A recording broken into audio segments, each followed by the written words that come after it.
গাজীপুর জেলা শহরের রাজবাড়ী এলাকায় জাতীয় নাগরিক পার্টি এনসিপির কেন্দ্রীয় নেতাদের আগমন উপলক্ষে নিরাপত্তা ব্যবস্থা জোরদার করা হয়েছে। বিকেলে পদযাত্রা ও সমাবেশের জন্য এরই মধ্যে সব ধরনের প্রস্তুতি নেওয়া হয়েছে। সকাল থেকেই আইন শৃঙ্খলা রক্ষাকারী বাহিনীর সদস্যদের শহরের মোড়ে মোড়ে অবস্থান করতে দেখা গেছে। এছাড়া এনসিপি নেতাদের স্বাগত জানিয়ে নানা স্থানে তরুণ নির্মাণ করা হয়েছে, টানানো হয়েছে ব্যানার ও ফেস্টুন। আয়োজকরা জানান, বিচার সংস্কার, গণপরিষদ নির্বাচন, জুলাই সনদ ও জুলাই ঘোষণাপত্রের দাবিতে দেশব্যাপী কর্মসূচির অংশ হিসেবে গাজীপুরে দেশ গড়তে জুলাই পদযাত্রা অনুষ্ঠিত হবে। দর্শক, জুলাই পদযাত্রার অংশ হিসেবে আজ টাঙ্গাইলে পথসভা করবে জাতীয় নাগরিক পার্টি। তাদের কর্মসূচিকে কেন্দ্র করে জেলায় নিরাপত্তা জোরদার করা হয়েছে। এই বিষয়ে জানবো, আমাদের সাথে এই মুহূর্তে যুক্ত হচ্ছেন সহকর্মী এম এ রাজাক। পথসভা কোথায় হবে, সার্বিক পরিস্থিতি জানাবেন।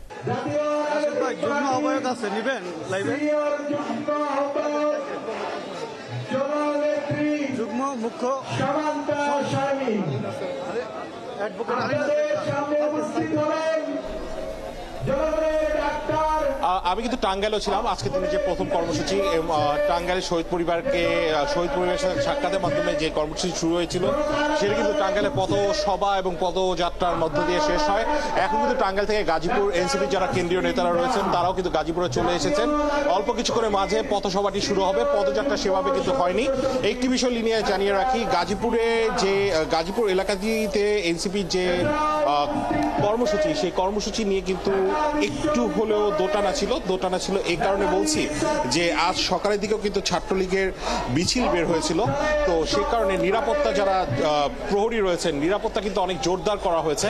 আমি জাতীয় নাগরিক পার্টির যুগ্ম আহ্বায়ক আছেন, আমি যদি আপনার সাথে কথা বলি, একটু যদি জানতে চাই, আমরা যতটুকু শুনেছি যে ছাত্রলীগের আছে একটা মিছিল হয়েছে, বিক্ষোভ মিছিল টাইপের কোনো একটা কিছু হয়েছে, এবং নিরাপত্তা আমরা দেখেছি জোরদার। সিফাতের সাথে কথা হচ্ছিল, সালাউদ্দিন সিফাত, সেও বলছিল যে গাজীপুরে হয়তোবা কোনো কিছু হতে পারে, যেহেতু আওয়ামী লীগ এরিয়া। মানুষকে বিভ্রান্ত করার জন্য এই পতিত আওয়ামী লীগ, ছাত্রলীগ বিভিন্ন ধরনের প্রপাগান্ডা করে।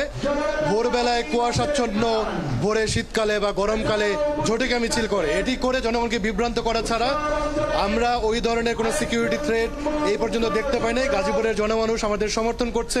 ইতিমধ্যে আমরা দেখতে পাচ্ছেন যে সভা শুরু হবার আগেই হাজারো মানুষের এখানে জমায়েত হয়েছে। আর ছাত্রলীগ, যুবলীগ, আওয়ামী লীগের যে কথা বলেছে, এটি ডাইনোসরে পরিণত হয়েছে এবং গাজীপুরে কোথাও তারা প্রকাশ্যে কোনো কর্মসূচি বা অন্যান্য কিছু পালন করতে পারছে না।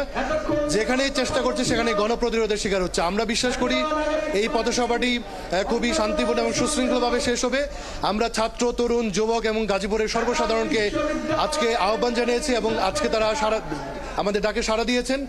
আমাদের প্রত্যেকটি জেলাতে যেভাবে শান্তিপূর্ণ উৎসব মুখরভাবে আমাদের পদযাত্রা পালিত হয়েছে, গাজীপুরে সেভাবে পালিত হবে এবং বিচার সংস্কার এবং গণপরিষদের গণপরিষদ নির্বাচন, নতুন সংবিধান প্রণয়ন, জুলাই ঘোষণাপত্র এবং জুলাই সনদ, এই দাবিতে কিন্তু অল্প কিছু করে মাঝে যে পথসভাটি রয়েছে গাজীপুরে, সেই পথসভাটি শুরু হবে এবং সেখানে কিন্তু বক্তব্য রাখবেন জাতীয় নাগরিক পার্টির আহ্বায়ক নাহিদ ইসলাম লিনিয়া। রাশেদ আনিস, অনেক ধন্যবাদ। কিছুক্ষণ পরই পথসভা শুরু হবে, আপনি যেমনটি আমাদেরকে বলেছেন। আমরা নিশ্চয়ই যুক্ত হব, আবারও ফিরবো আপনার কাছে এবং জানবো বিস্তারিত। দর্শক, গাজীপুর থেকে যুক্ত ছিলেন সহকর্মী রাশেদ আনিস, তিনি জানাচ্ছিলেন বিস্তারিত।